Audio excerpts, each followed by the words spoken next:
So this was supposed to be, my job was to think about the NLS retrospectively and say maybe the greatest hits. And when you have 3,700 journal articles, 1,200 dissertations, umpteen jillion books and book chapters, and you have a lot of people who have made very important contributions with the data sitting in the audience, you run away from that task right away because you're bound to leave someone out. So this is a very idiosyncratic view.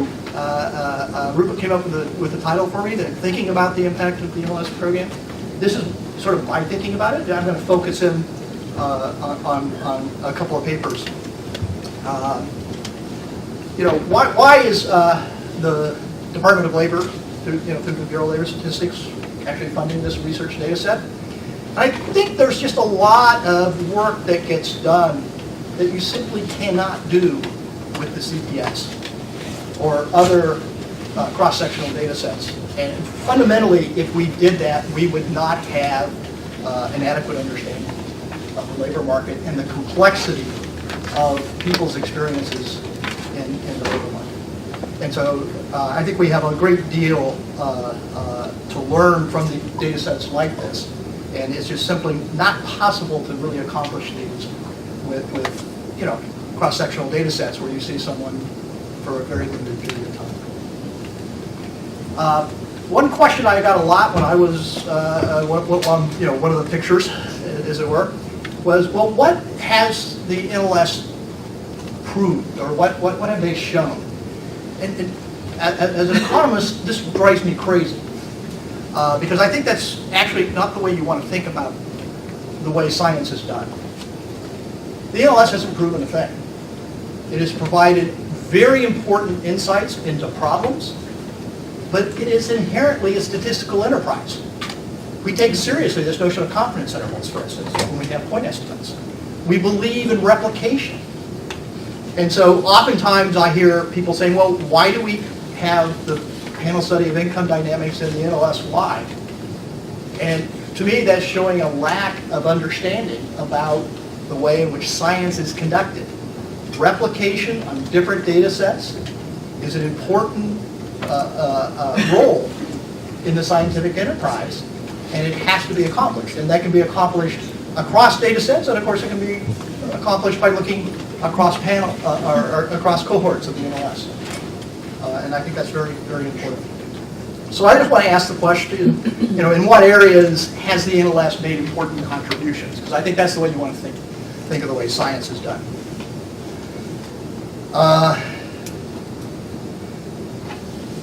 This is kind of a stream of consciousness view. So I got the job and I said, okay, I'm going to sit down and just write out some papers that I think of when I think of the NLS. And you can sort of see just the depth of the areas covered.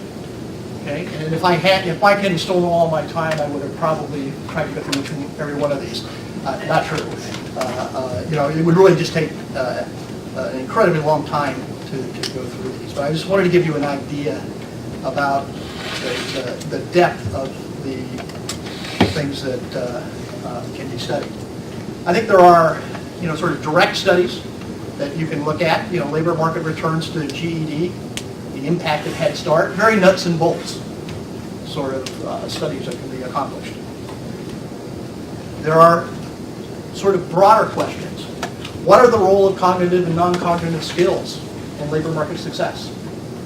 How do firms learn about workers and their abilities over time? Some very important work that Chuck did, for instance. The cost of teenage childcare. Right? How does that affect the labor market consequences? And of course, the area that I'm particularly interested in, the notion of how workers search for employment. Very, very difficult to do, except with data sets like the NLS supply. And then I think it helps also provide some context as well, and how, for instance, does cognitive achievement affect the black-white earnings gap? Something I'll talk about in more detail. This is something I just wanted to show you in terms of the importance across the life cycle that the NLS program has been able to contribute. We literally take you from birth to death. In one way or another, we're able to leverage this 50-year investment to look at people across the entire life cycle. Very, very important. So I really wanted to talk a bit of detail on two papers, and of course, again, I wrote in the problem, whose paper do I neglect? And the people sitting in the audience, I certainly don't want to neglect their papers. But on the other hand, I know I'm going to have to go back to the University of Chicago, and two of my colleagues would be very upset if their work were featured. And since I have to live with those two, I'm going to focus on that. So one is a paper by Derek Neal and Bill Johnson that asked a very simple but very, very important question. It's dealing with what I consider to be one of the major social issues in the U.S., which is the difference in economic achievement of African Americans and white Americans. And what Derek and Bill did was a very, very simple regression. Okay? And this is completely an academic paper. Right? There's nothing here that would suggest policy relevance per se, but he wants to ask how much of the observed gap between African Americans and whites is due to differences in cognitive achievement. That is, how much they have learned during school. And so what he did, and I actually did a little calculation to turn these out of log points into percentages for you, is ask the question, what's the black-white difference in 1990 for the 79 cohort? And you see that blacks are earning about 22% less than whites. It's a huge gap. The Hispanic white gap is about half that, but it's still a very, very large number. Then what Derek and Bill did was a very good idea of just saying, okay, let's hold fixed the academic achievement of these two groups and see what happens to the wage disparities. And as you can see, they plummet. Now, the exact percentage is open to debate. And I will argue with Derek, and he'll argue back. And Kevin Lang at BU will come in and argue yet another position. But we're talking about the differences in percentage points, not the huge reduction that we see once we condition on this critical piece of information. What is the academic achievement of these folks? Lo and behold, this had an effect on policy, I think. Right? If you want to direct resources, do you want to worry about the remaining 7%? Or do you want to try to reduce that huge gap that's due to cognitive resources? Well, we have now begun a very aggressive policy of trying to improve inner city schools. And we know from the 97, if we just compare the 97 and the 79, a generation apart, we made a lot of progress, okay, in reducing that achievement gap.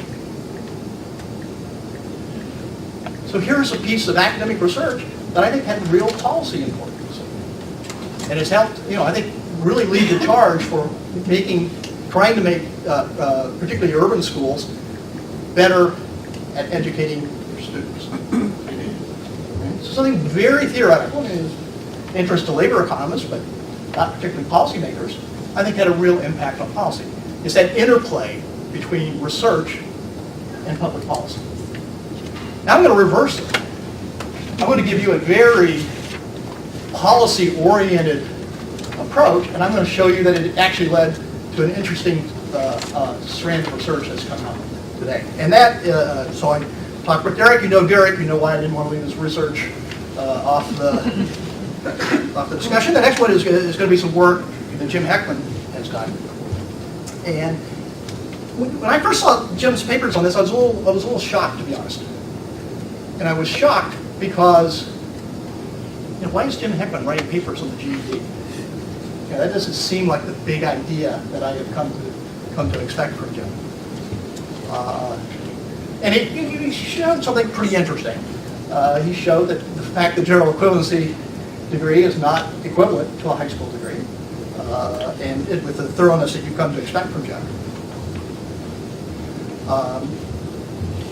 But he found something very interesting that has spurred a lot of his subsequent research. After accounting for differences in their pre-existing ability, GED recipients are virtually identical to other high school dropouts on almost all other outcomes that we studied. Okay? So they didn't, the GED seemed to have absolutely no impact on outcomes. But this is particularly true for men. Interestingly, however, he found that if, as a group, GED recipients are in fact pretty smart in the sense that they are able to do test scores or to take the ASVAB test, and they look a lot like people who get just a high school degree. In other words, they look like people who have graduated high school in terms of their cognitive achievement. So why the difference? Why are they behaving as if they're high school dropouts when they're just as smart as the people who stop at high school degree? Well, this led Jim to get extremely interested, and it is really starting a revolution in academics, in the academic research, of talking about non-cognitive skills. Okay? People who drop out of school seem to have difficulty in completing tasks. They don't seem to have the same level of cognitive skills that we are non-cognitive skills that we associate with people who graduated from high school. Now let me conclude by suggesting that this might cause an interesting feedback loop. Jim started with a very practical problem. Does the GED work? It's launched this new collection of research on the importance of non-cognitive skills. Well, of course, with No Child Left Behind, we have become fixated with making our test scores improve. And that has had tremendous benefits to students. But what we've lost, perhaps, is keeping our eye on the ball in terms of non-cognitive skills. And I'm just waiting for the next policy initiative to start worrying about how we're going to measure non-cognitive skills, because we need schools to produce those non-cognitive skills. So again, you will get this interesting feedback to our, I think, between policy hits research, causes a new area of research, which in turn will feed back into policy.